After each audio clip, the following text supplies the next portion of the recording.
So Jacob asked me to give this talk, and I said maybe.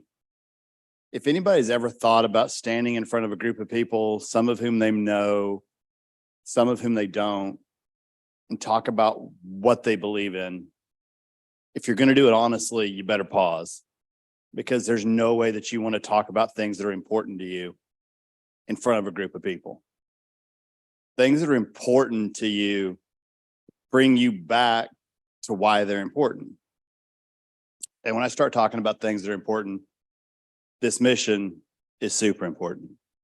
So when I talk about faith, I'm going to talk about something that we did several years ago when we made a mission trip. Joe and Vicky, we appreciate you guys bringing that together. And they got us to Peru. And there is a mission in Peru that is led by Father Joe. Father Joe will eventually be Saint Joe. Saint Joe runs every social program in Peru. He feeds them. He provides shelter. He provides counsel. He provides everything that we think of as government provided. And how sad is that?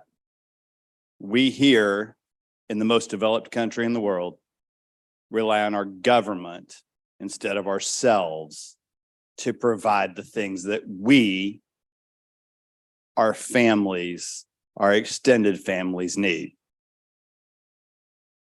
So I'm bringing you there because what I'm going to talk about from a faith standpoint revolves around what happened at that mission. So this is also the place where I learned of Jacob, just so everybody knows. There happened to be this guy who had this plan for water. And Vicky and Joe was like, hey, guys, you need to meet him. He's the water guy. He's going to bring water to all these people. And I was like, all right, well, great. That's great. Whatever. I'm here to do a mission. I'll think about dealing with that in a minute.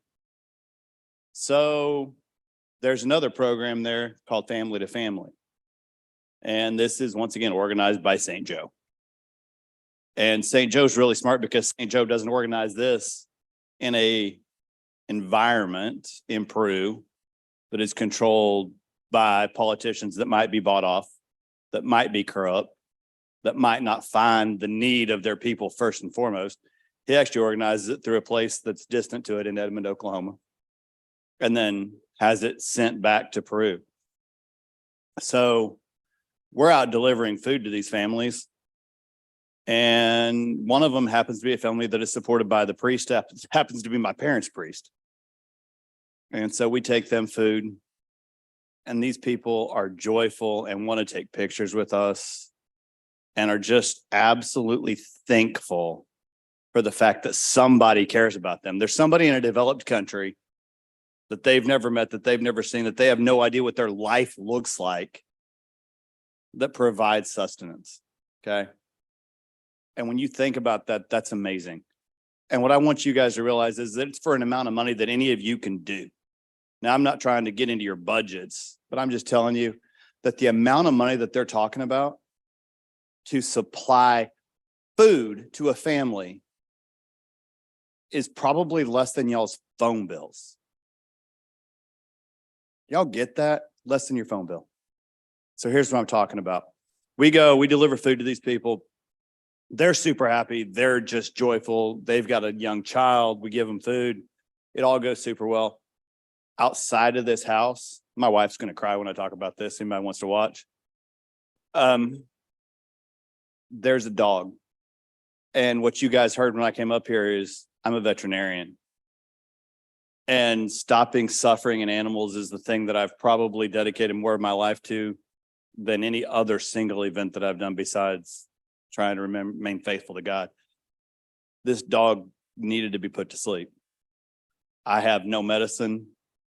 I have no means, and I have no way.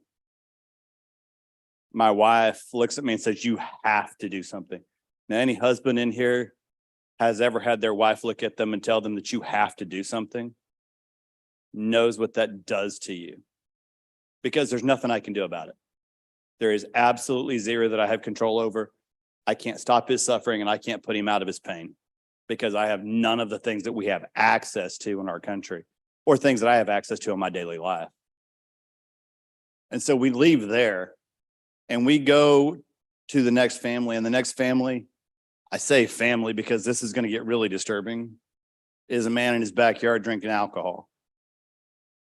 And he could care less that there's somebody 2,000 miles away providing him with food, with something to eat, and making his family's life better. He just doesn't care. He's not connected in any way, shape, or form to the fact that somebody wants his life to be better. You know why? Because he doesn't see the fact that his life can be better. His life is out of control, and it's out of control because there's no hope. We leave, we delivered the food, we've done our job, and we get back to the mission. At the mission, my wife jumps out of the van and says, "I'll see you. I got to go." I'm like, "All right, see you in a minute." And she takes off, and there happens to be Eucharistic adoration. So she walks into the chapel. Now, for those that have been on this mission, you understand what the mission looks like. There's a place for housing, and then there is also the chapel in the church where we have mass on a daily basis. And one of the interesting things is that the people in Peru on a Tuesday will have more people in church than we do on Sunday. On Tuesday, they have more people that find their faith so valuable that they show up. So Amy leaves, she goes to the church, and she prays. And the question is, God, for what reason am I here?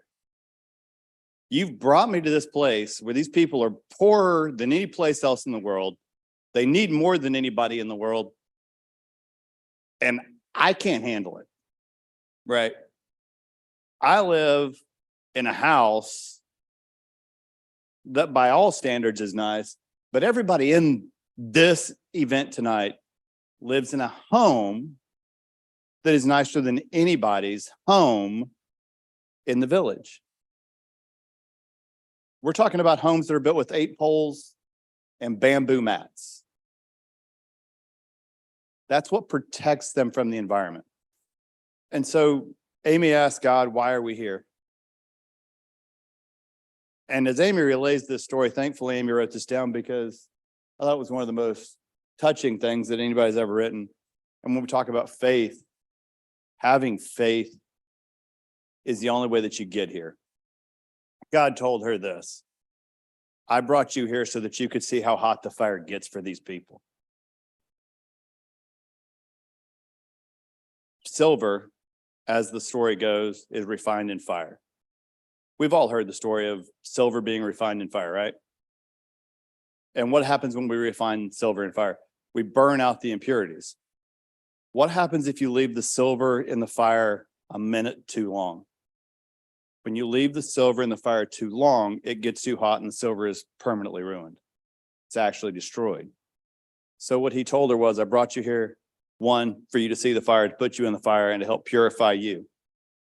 But I also want you to know that I'm keeping these people from being too hot in this fire because of you." Think about that.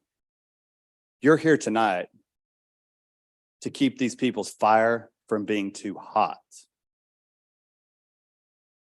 You can do something about it. Faith has to do with keeping these people's fire from being too hot. Okay.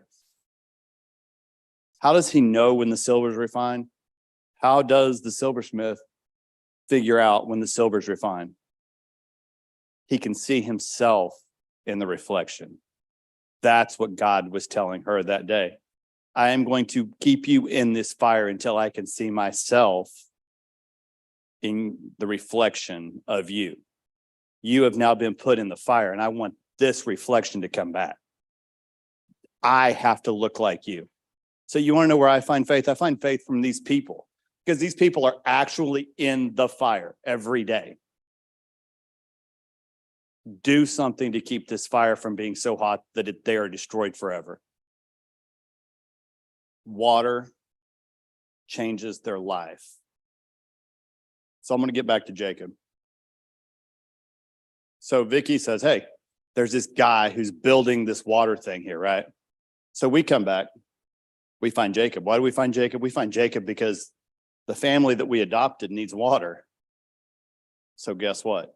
Our family has water. Why does our family have water? Our family actually has water because of Jacob. It has water because of what this group does. This is a major amount of money for the organization, guys. I'm just here to talk to you about faith, but faith is putting your faith into action. I'm not telling you that you can do things that by works that are going to get you into heaven, because that's not my goal. My thing is that faith without works is empty. Faith without works is empty. You can't do anything without having action. Okay, guys? I need you to put your faith in action tonight. I'm not telling you to spend money that you don't have. I'm not asking you to invest in this program with things that you can't do. But I am asking you, point blank, to think about what we're talking about. Look at that. Look at the screen. I didn't even know the screen was going to be here, but I want you to look at the screen. That family, water matters to. Water matters to them. When everybody brushed their teeth today, right? I hope. You need clean water just to brush your teeth. Jacob does a thing every once in a while where he goes and is it a liter of water, Jacob? It's a gallon. It's a gallon of water in a day. If you guys just want to know what faith looks like, use 1 gallon of water for your entire day and rely on God for the rest of your day. Because that's not how we live, thankfully. But that is what they live with. That's a reality in their world. I appreciate you guys. Just remember, don't let it get too hot for them.